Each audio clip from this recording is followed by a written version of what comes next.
ધનતેરસના દિવસે કોઈ પણ સમયે તુલસીના છોડમાં ચૂપચાપ બાંધી દો.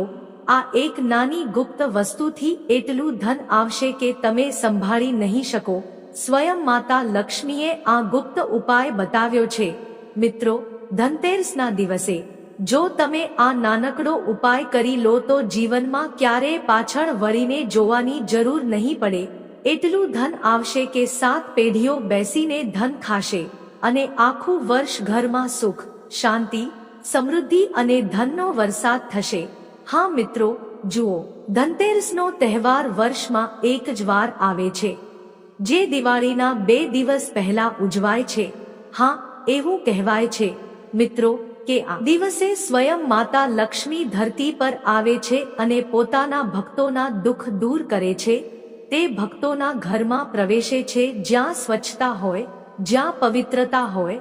હા મિત્રો, જુઓ, ધનતેરસની આ પવિત્ર ક્ષણ માત્ર ધન અને સોનું ચાંદી ખરીદવાનો પર્વ નથી. એ જરૂરી નથી કે ધનતેરસના દિવસે તમે સોનું, ચાંદી, હીરા ઝવેરાત ખરીદો. એ જરૂરી નથી કે તમે ધનતેરસના દિવસે ઝાડુ ખરીદો. એ જરૂરી નથી કે તમે ધનતેરસના દિવસે સૂકા ધાણા ખરીદો. આજે હું તમને એક એવી ગુપ્ત અને રહસ્યમય વસ્તુ બતાવું છું, જે જો તમે ધનતેરસના દિવસે તુલસીમાં બાંધી દો તો માતા લક્ષ્મી હંમેશા માટે તમારા ઘરમાં સ્થાયી રૂપે નિવાસ કરવા લાગશે. જ્યારે દેવી મહાલક્ષ્મી સ્વયં ધરતી પર ભ્રમણ કરે છે અને એવા ઘરોમાં પ્રવેશે છે જ્યાં શ્રદ્ધા, વિશ્વાસ અને અદૃશ્ય નિયમોનું પાલન થાય છે. અને આજે હું તમને એક એવો ગુપ્ત અને રહસ્યમય ઉપાય બતાવવા જઈ રહી છું, જે ન તો શાસ્ત્રોમાં ખુલ્લેઆમ બતાવવામાં આવ્યો છે, ન પંડિતોએ આજ સુધી તમને સમજાવ્યો હશે. કારણ કે આ રહસ્ય ધનતેરસ અને તુલસીના દિવ્ય સંબંધ સાથે જોડાયેલું છે. હવે તમે પણ એ જ વિચારતા હશો, ઘણા લોકોના મનમાં આ પણ સવાલ આવતો હશે કે ધનતેરસ અને તુલસીનો શું સંબંધ છે? તો જુઓ, એ જ સંબંધ આજે હું તમને બતાવવા જ રહી છું. જુઓ, આ ઉપાય પ્રાચીન સમયમાં ફક્ત મોટા વિશિષ્ટ મહાજ્ઞાની અને સંતો જ કરતા હતા, અને તેમણે આ ઉપાય ફક્ત પોતાના શિષ્યોને જ આપ્યો હતો. તો તમે ખૂબ જ ભાગ્યશાળી છો કે સ્વયં માતા લક્ષ્મીએ આ ઉપાય સાંભળવા માટે તમને પસંદ કર્યા છે. તો જેના આંગણામાં તુલસી છે, જેને વિષ્ણુ પ્રિયા કહેવાય છે, આ તે જ તુલસી છે. જેના આંગણામાં દીવો પ્રગટે છે, તો પેઢીઓ સુધી ધનનો પ્રવાહ ચાલ્યા કરે છે. પરંતુ તમારામાંથી કેટલાએ ક્યારેય વિચાર્યું કે તુલસી એક સામાન્ય છોડ નથી? તુલસીને આપણા શાસ્ત્રોમાં માતા લક્ષ્મીનું એક એવું સ્વરૂપ કહેવાયું છે જે દરેક ઘરમાં સ્થાપિત રહે છે. તુલસી એ ફક્ત એક સામાન્ય છોડ નથી, પરંતુ ધનના માર્ગ શોધવાનું એક માધ્યમ છે. અને ધનતેરસનો આ પર્વ તુલસી સાથે એટલો જોડાયેલો છે કે જો આ દિવસે તમે ચૂપચાપ તુલસીમાં એક વિશેષ વસ્તુ બાંધી દો તો ધનની એવી ધારા વહે છે કે જેને તમે રોકી નહીં શકો, બલકે તમને જાતે જ નહીં સમજાય કે ક્યાંથી, કઈ રીતે ધન આવવા લાગ્યું. ક્યારેય ધન અટકશે જ નહીં. જો તમારો વેપાર ઠપ પડી ગયો હોય તો વેપાર જાતે જ ઊભો થઈ જશે અને બધા દેવા આપોઆપ તમારા જીવનમાંથી પાછા ચાલ્યા જશે. ક્યારેક અચાનક કોઈ ભૂલી ગયેલું ધન તમને મળી જશે. હવે એ ન વિચારો કે હું આ વસ્તુ તરત જ બતાવી દઉં. ના, કારણ કે આ કોઈ સામાન્ય ઉપાય નથી. આ એ અમોઘ વિધિ છે, જેને કરનારનું નસીબ બદલાઈ જાય છે. પરંતુ પહેલા સમજો કે ધનતેરસ અને તુલસી વચ્ચેનો સંબંધ શા માટે છે, શું છે અને કેવો છે. ધનતેરસની રાત્રે જ્યારે યમદીપ પ્રગટાવવામાં આવે છે, તો તેની સમાંતર તુલસીના આંગણામાં બેઠેલી એક સૂક્ષ્મ ગ્રહ શક્તિ પણ સક્રિય થઈ જાય છે. આપણા ઘરની જે તુલસી હોય છે, તે ઘરમાં માતા લક્ષ્મીનો વાસ હોય છે. તે તુલસીના છોડની અંદર માતા લક્ષ્મી સાક્ષાત વિરાજમાન હોય છે. જુઓ, લોકો મોટા મંદિરોમાં જઈને માતા લક્ષ્મીને શોધે છે, પોતાના રસોડામાં શોધે છે, પોતાના ઘરમાં શોધે છે, પોતાના પૂજા સ્થાનમાં શોધે છે. પરંતુ માતા લક્ષ્મી ધનતેરસના દિવસે બીજે ક્યાંય નહીં, પરંતુ તુલસીના છોડમાં જ વિરાજમાન હોય છે. આવું આપણું શાસ્ત્ર કહે છે. હા મિત્રો, હું તમને બતાવી દઉં કે ધનતેરસ એ એવી કાળ ઉર્જા છે જે વ્યક્તિના ભાગ્યમાં ધનની રૂકાવટને બાંધે છે અને તુલસી તેનાથી વિપરીત તેને ખોલે છે. તેથી જે લોકો ધનતેરસના દિવસે ફક્ત ખરીદી કરીને પાછા ફરે છે તેઓ ફક્ત પરંપરા નિભાવે છે, પરંતુ જે વ્યક્તિ તુલસીથી શરૂઆત કરે છે તે પોતાનું ભાગ્ય લખે છે. હવે અહીં તમારે સમજવું છે કે ધન કેવી રીતે આવે છે. ધન ફક્ત પરિશ્રમથી નથી આવતું. ધન ત્યારે આવે છે જ્યારે સૌભાગ્ય જાગે છે. સૌભાગ્ય જાગે છે જ્યારે આપણી આત્મા કોઈ શક્તિ પૂંછ સાથે જોડાય છે, અને તુલસી એ મહામંત્ર છે જે આ બ્રહ્માંડની ધનાત્મક ઉર્જાને ખેંચીને મનુષ્યના આંગણામાં ઉતારી શકે છે. તુલસી આપણા ઘરનો એવો છોડ છે જે માતા લક્ષ્મીને ખૂબ જ સરળતાથી આપણા ઘર તરફ આકર્ષિત કરી શકે છે. અને જુઓ, માતા લક્ષ્મી પણ દયાની એ દેવી કહેવાય છે કે જો કોઈ વ્યક્તિ લાખ ખરાબ હોય, તેણે લાખ પાપ કર્યા હોય, તો પણ માતા લક્ષ્મી તે મનુષ્યનું ભલું કરે જ છે. હા, જો ધ્યાનથી જોવામાં આવે તો જે ઘરમાં તુલસી હોય છે ત્યાં ક્યારેય ભયંકર રોગ ટકતા નથી. આંખોમાં આંસુ તો હોય છે, પરંતુ પેટમાં ભૂખ નથી હોતી, અને ફરિયાદ તો હોય છે, પરંતુ ગરીબી નથી હોતી, કારણ કે તુલસી સ્વયં લક્ષ્મીનો દ્વાર છે.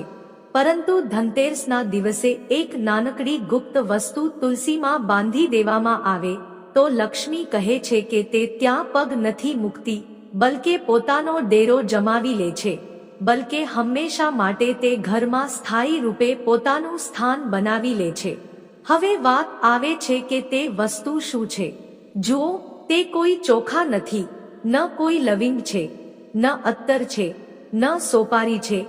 તે એક એવું પ્રતીક છે જેને જો કોઈએ જાણી લીધું તો ધનનો દરવાજો સીધો ખુલતો જશે. પરંતુ હજી તમારે થોડું રોકાવું છે. હજી તેને બતાવતા પહેલા તેની પાછળના કેટલાક વિશેષ નિયમો અને કેટલીક વિશેષ સાવચેતીઓ પણ હું તમને બતાવીશ. કારણ કે જુઓ, કોઈ પણ ઉપાય ત્યારે જ ફળ આપશે જ્યારે તે ઉપાય સાથે સંબંધિત આપણે બધા વિધિવિધાન, નિયમો અને સાવચેતીઓ જાણી લઈએ. કારણ કે જુઓ, ક્યારેક જ્યારે આપણે બિનજરૂરી નિયમો અને સાવચેતીઓ વગર ઉપાય કરીએ છીએ તો તે ઉપાય ઉલટો થઈ શકે છે. ઘરમાં ધન આવવાની જગ્યાએ ઘરમાં ગરીબી પણ આવી શકે છે. તેથી હું તમને દરેક સાવચેતી, દરેક નિયમ જે માતા લક્ષ્મી અને તુલસી સાથે સંબંધ રાખે છે, આ ઉપાય સાથે સંબંધ રાખે છે, તે હું તમને બતાવીશ. જુઓ, તે ફક્ત નાનકડી વસ્તુ જાણ્યા પછી જો તમે આ વિડીયોને અધવચ્ચે જ છોડી દીધો કે અવગણી દીધો તો સૌથી મોટી મૂર્ખતા થશે. કારણ કે જુઓ, કોઈ પણ વિડીયો જો તમે શરૂ કરો અને તે ઉપાય સાથે સંબંધિત દરેક વાત ન સાંભળો તો પછી તે ઉપાય નિષ્ફળ થઈ શકે છે. તેથી મિત્રો, દરેક વાત ઉપાય સાથે સંબંધિત છે. દરેક વસ્તુ ઉપાય સાથે સંબંધિત છે. તેથી અંત સુધી ધ્યાનથી જોવું, અંત સુધી ધ્યાનથી સાંભળવું. હા, જુઓ મિત્રો, એવું કહેવાય છે કે ધનતેરસની રાત્રે બ્રહ્મ મુહૂર્ત પહેલા જે દેવો ઉતરે છે તે મનુષ્યોના કર્મપત્ર વાંચે છે. કોને આપવું છે, કોની પાસેથી લેવું છે, કોણ યોગ્ય છે, કોણ અયોગ્ય છે, તે જ રાત્રે તુલસી સાક્ષી બને છે. આ જ કારણે તુલસીમાં કંઈક બાંધવું એ દેવતાઓ સુધી સીધો સંદેશ મોકલવા જેવું છે. તેથી એ ન સમજો કે ફક્ત વસ્તુ બાંધવી જ પૂરતું રહેશે. મિત્રો, તમારે તમારા મન, વચન અને પૂર્ણ મૌન સાથે આ વસ્તુ બાંધવી પડશે. કારણ કે ધ્યાન રાખવું છે કે સૌથી પહેલી વસ્તુ, જુઓ, માતા લક્ષ્મી દરેક વ્યક્તિ પાસેથી પ્રસન્ન થઈ શકે છે. ભલે કોઈ વ્યક્તિએ ગમે તેટલા મોટા પાપ કર્યા હોય, ગમે તેટલા મોટા કુકર્મો કર્યા હોય, હું તમને હવે જે સાવચેતીઓ બતાવીશ તે સૌથી પહેલા તમે સમજી લો. એવું કહેવાય છે કે જ્યારે આપણે તુલસીમાં કંઈક બાંધીએ છીએ તો તે વસ્તુ સીધી દેવી દેવતાઓ સુધી આપણો સંદેશ પહોંચાડે છે. તો તમારે ફક્ત એટલું સમજવું છે કે જ્યારે તમે તે વસ્તુ બાંધો છો તો સૌથી પહેલા તમારે તમારું મન શાંત રાખવું છે, વચન એકદમ પવિત્ર રાખવાના છે, અને તે ક્ષણે કોઈ તમને જોવે નહીં, આ વાતનું ચોક્કસ ધ્યાન રાખવું છે, કારણ કે કોઈ જોવે કે ન જોવે, પરંતુ તે જોતા હશે જેમણે જોવું જોઈએ, એટલે કે માતા લક્ષ્મી, એટલે કે કુબેર દેવ. જુઓ, ધનતેરસની સાંજ હોય, સૂર્ય અસ્ત થઈ જાય અને આકાશમાં પ્રથમ તારો ઉદય થાય, ત્યારે આંગણામાં તુલસીને જળ અર્પણ કરો, દીવો પ્રગટાવો અને 3 વખત મનમાં કહો, હે તુલસી, હે વિષ્ણુ પ્રિયા, મારા ઘરની દરિદ્રતાને બહાર કરીને સમૃદ્ધિના રથને અંદર લાવો. અને ત્યારે કોઈને કહ્યા વગર તે ગુપ્ત વસ્તુને લાલ રંગના દોરામાં બાંધી દો, પરંતુ ધ્યાન રાખો, સાંજે નહીં, રાત્રે. તે અંતિમ પહોરમાં, લગભગ રાતના 12 વાગ્યાની આસપાસ, જ્યારે આખું ઘર સૂઈ રહ્યું હોય. હવે તે વસ્તુ શું છે? તે વસ્તુ છે કપૂરમાં પલાળેલું એક તામ્રતા. હા મિત્રો, એક વખત ફરીથી દોહરાવું છું, ધ્યાનથી સાંભળો. કપૂરમાં પલાળેલું એક તામ્રકણ, એક નાનકડો તાંબાનો ટુકડો, જેને એક રાત પહેલા કપૂરમાં પલાળી રાખવામાં આવ્યો હોય. જુઓ મિત્રો, તાંબુ ગ્રહનું પ્રતિનિધિ હોય છે અને કપૂર અગ્નિતત્વનું. જ્યારે બંને મળે છે તો ધનના આગમનના માર્ગમાં બંધાયેલી ગાંઠો બળવા લાગે છે. આને કોઈ શાસ્ત્ર નહીં લખે, કારણ કે આ જ્ઞાન ગુરુમુખ પરંપરાનું છે. આને ક્યારેક વેપારીઓએ રાતના અંધારામાં કર્યું હતું અને બીજા જ વર્ષે તેઓ ગંગાની ધારાની જેમ સમૃદ્ધ થઈ ગયા. આને કોઈએ કોઈને નથી બતાવ્યું, કારણ કે જો બધાને બતાવી દે તો તેની અસર ઓછી થઈ જશે. તેથી આજ સુધી આ ઉપાય ન જાણે કેટલાય લોકોથી છુપાવી રાખવામાં આવ્યો છે. પરંતુ ધ્યાન રાખો, તાંબુ એટલું જ હોવું જોઈએ જેટલું એક ચણાના દાણાથી નાનું હોય. જો વધારે થશે તો શરીરમાં ક્રોધની અગ્નિ પ્રજ્વલિત થશે, ઓછું થશે તો અસર નહીં આવે. જુઓ, હવે તેને કપૂરમાં કેવી રીતે પલાળવું તે સૌથી પહેલા હું તમને બતાવું છું, કારણ કે ઉપાયની શરૂઆત જ આ વસ્તુથી થઈ રહી છે કે તેને કપૂરમાં પલાળીને કેવી રીતે રાખવું. જુઓ, કપૂરને એક માટીની કટોરીમાં રાખો. જો માટીની કટોરી ન હોય તો તમે દીવાનો પણ ઉપયોગ કરી શકો છો. સૌથી પહેલા તમારે એક માટીની કટોરી કે દીવો લેવો છે. તેમાં તાંબાને તેની વચ્ચે દબાવી દો અને તેને સ્વયં ન છો ચીમટી કે ચંદનની લાકડીથી ઉપાડો. અને જ્યારે તમે તેને તુલસીમાં બાંધશો તો કોઈ મંત્ર ન જપવો, ન કોઈ કામના કરવી, ન મનમાં કોઈ શંકા રાખવી, બસ મૌન અને ફક્ત મૌન રહેવું. અને બીજા દિવસે તુલસીને જળ આપતા પહેલા પ્રણામ કરવું.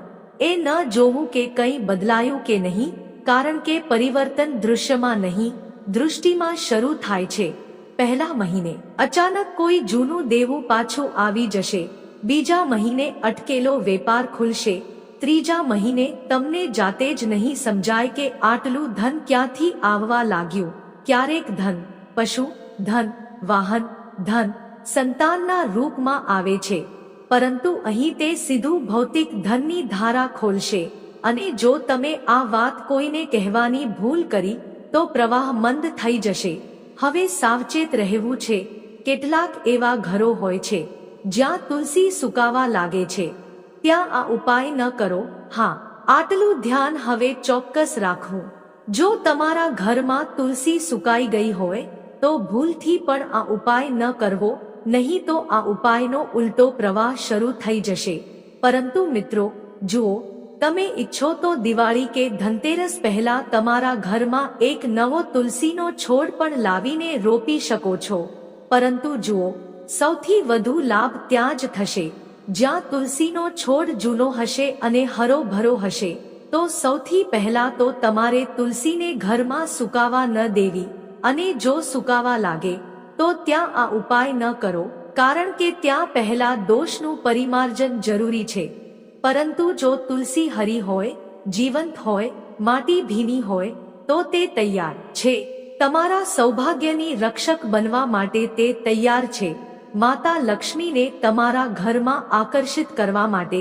જુઓ, આ ઉપાય કોઈ ભિખારીને કરોડપતિ બનાવી શકે છે, કોઈ વેપારીને સમ્રાટ બનાવી શકે છે, આ કોઈ પરિવારની કુલ દરિદ્રતાને દૂર કરી શકે છે. પરંતુ લાલચથી ન કરવું, ભયથી ન કરવું અને મજબૂરીથી ન કરવું, વિશ્વાસથી કરવું. કારણ કે જુઓ મિત્રો, જો આપણે કોઈ ઉપાય કરીએ છીએ અને તે ઉપાય કરવામાં જો આપણે કોઈનું ખરાબ કરવાનું વિચારીએ, કોઈ પ્રકારનો લોભ રાખીએ, કોઈ પ્રકારની કામના રાખીએ, ઉપાય કરતી વખતે એ વિચારીએ કે આ વ્યક્તિ સાથે ખરાબ થાય, તેનું ખરાબ થાય, તો ઉપાય પણ લાભ નહીં આપે. જુઓ, ધનતેરસનો પર્વ કોઈ સામાન્ય નથી. હા મિત્રો, હું તમને બધાને બતાવી દઉં કે ધનતેરસનો પર્વ અમીરોનો નથી, આ ભાગ્યશાળીઓનો પર્વ છે. કેટલાક લોકોની એવી માનસિકતા હોય છે કે ધનતેરસના દિવસે ધનની પૂજા થાય છે, તો ફક્ત અમીર અને કરોડપતિ લોકો જ ધનતેરસની પૂજા કરે છે, કારણ કે તેમની પાસે જ ધન હોય છે. પરંતુ આ સંપૂર્ણપણે ખોટું છે. હંમેશા ધ્યાન રાખવું, ધન એક અલગ વસ્તુ છે અને લક્ષ્મી એક અલગ વસ્તુ છે. જે મનુષ્ય મહેનત કરે છે, દિવસ રાત પોતાના પરિવારનું પાલન પોષણ કરવા માટે કમાય છે, તેના ઘરમાં હંમેશા લક્ષ્મી સ્થાયી રૂપે નિવાસ કરે જ છે. જુઓ, ધનતેરસનો પર્વ ભાગ્યશાળીઓનો પર્વ છે. જે સૌભાગ્યને પકડી લે છે તે જ વાસ્તવિક રૂપે ધનવાન થાય છે. હવે તમે કેટલાક વિચારશો કે શું અંધશ્રદ્ધા છે? ના, આ વિશ્વાસની કળા છે, આ ઉર્જાને વાળવાનું વિજ્ઞાન છે, આ જ્યોતિષી સંયોગને પોતાની ઓર્બિટમાં લાવવાની યુક્તિ છે. અને જો આને સમજી લો તો જીવનમાં ક્યારે અભાવ નહીં રહે. આ જ છે તુલસી અને ધનતેરસનો એ ગુપ્ત સંબંધ, જેને યુગોથી છુપાવવામાં આવ્યો છે. આજે તમે જાણો છો, બાકી કોઈને ન કહેતા. અહીંથી આગળ એ જ ભાવ, એ જ ઉર્જામાં. મિત્રો, મેં તમને આખો પ્રયોગ બતાવી દીધો છે.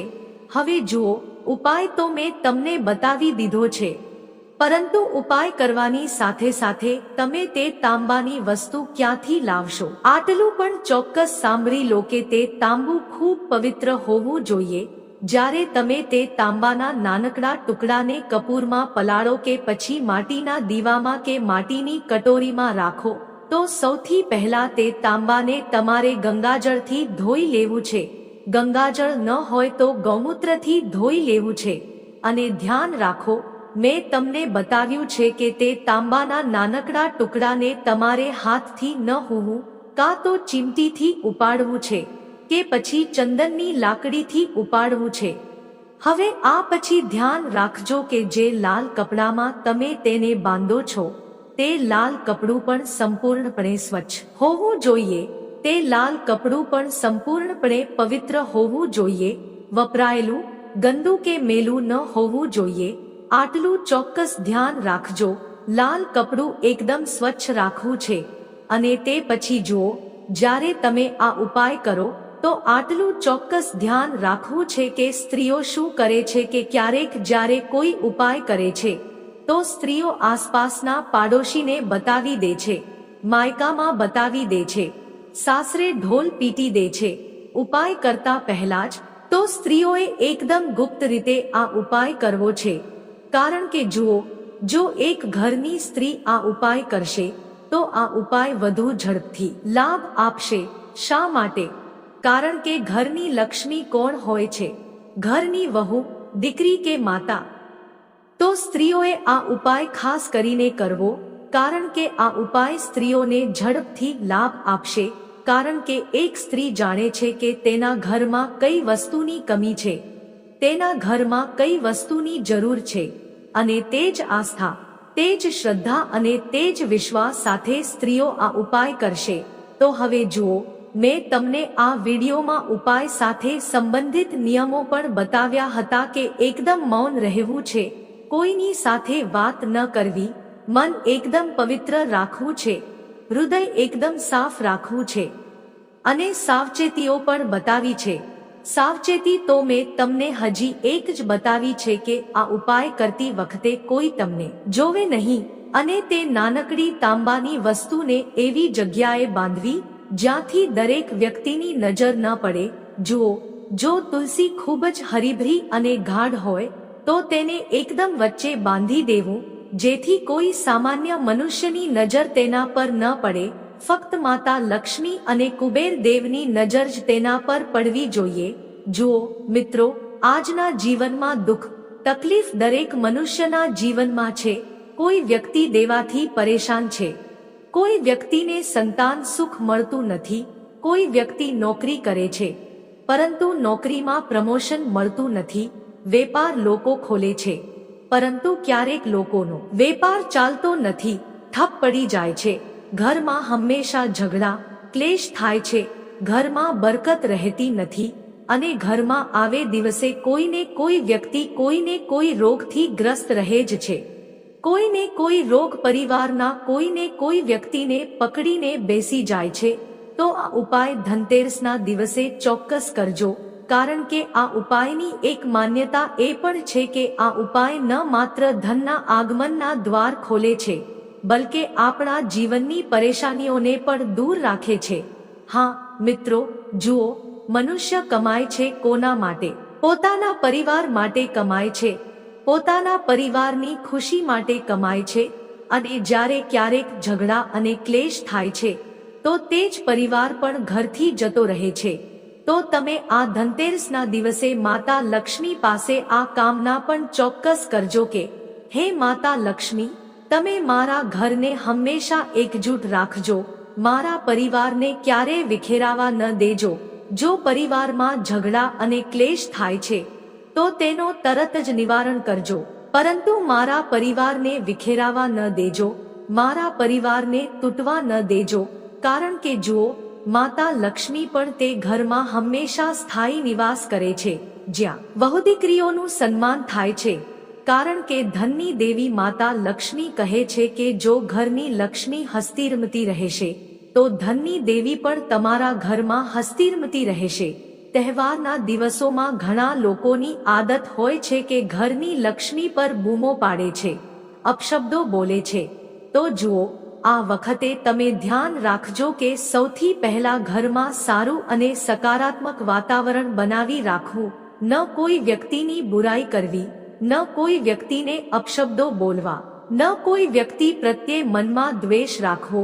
કારણ કે જ્યાં દ્વેષ હશે ત્યાં માતા લક્ષ્મી ક્યારેય નહીં આવે. અને બીજી વાત છે કે તહેવારનો સમય છે તો ઘરમાં એકદમ સ્વચ્છ વ્યવસ્થા બનાવી રાખવી.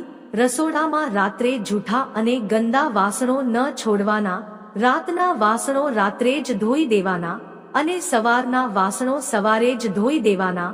આટલું ચોક્કસ તમારે કરવું છે. મિત્રો, હવે આ પછી ધ્યાન રાખજો કે ધનતેરસના દિવસે તમે જુઓ, ઘણી બધી વસ્તુઓ ખરીદીને ઘરમાં લાવો છો. લોકો ઝાડુ ખરીદે છે, ગોળ ખરીદે છે, ધાણા ખરીદે છે, સોનું ચાંદી હીરા ઝવેરાત ખરીદે છે. પરંતુ જુઓ, માતા લક્ષ્મી ક્યારેય સોના ચાંદીથી આકર્ષાતી નથી. માતા લક્ષ્મી વ્યક્તિના મનના ભાવ જુએ છે, વ્યક્તિના મનની દયા જુએ છે, વ્યક્તિના મનની કરુણા જુએ છે કે કયો મનુષ્ય કેટલો પવિત્ર છે, કયો મનુષ્ય કેટલો દયાળુ છે.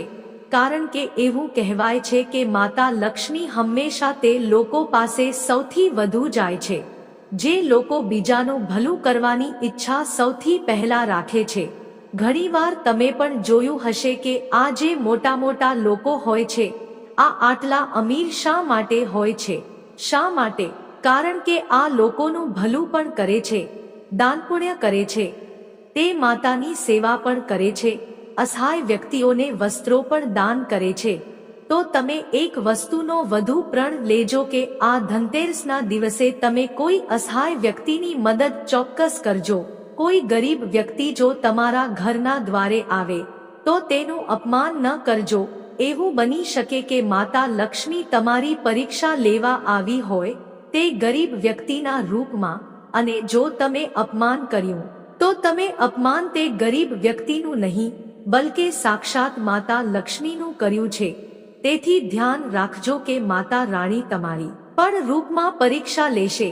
કારણ કે જુઓ, ફક્ત ધ્યાન આપવું જ માતા રાણીનો લક્ષ્ય નથી હોતો. માતા લક્ષ્મી પોતાના ભક્તોની પરીક્ષા પણ ઘણી રીતે લે છે. ક્યારેક મુસીબત આપીને, ક્યારેક મુસીબતના રૂપમાં આવીને.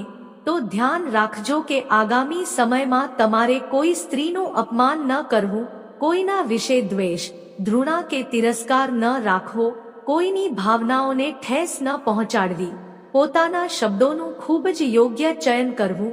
તો મિત્રો, જે ઉપાય મેં તમને બતાવ્યો છે, આશા રાખું છું કે તે ઉપાય તમને બધાને ખૂબ ગમ્યો હશે. તો તમે બધા પાસેથી એક વિશેષ આગ્રહ છે, જો તમને વિડીયો ગમ્યો હોય તો વિડીયોને લાઈક કરી દેજો અને કોમેન્ટ બોક્સમાં જય માતા લક્ષ્મી અવશ્ય લખજો. માતા લક્ષ્મી તમારી બધાની મનોકામના પૂર્ણ કરશે. અને જો તમે અમારી ચેનલને હજી સુધી સબસ્ક્રાઇબ નથી કરી તો તમે બધા અમારી ચેનલને અવશ્ય સબસ્ક્રાઇબ કરી દેજો. જય શ્રી હરિ વિષ્ણુ, જય માં લક્ષ્મી.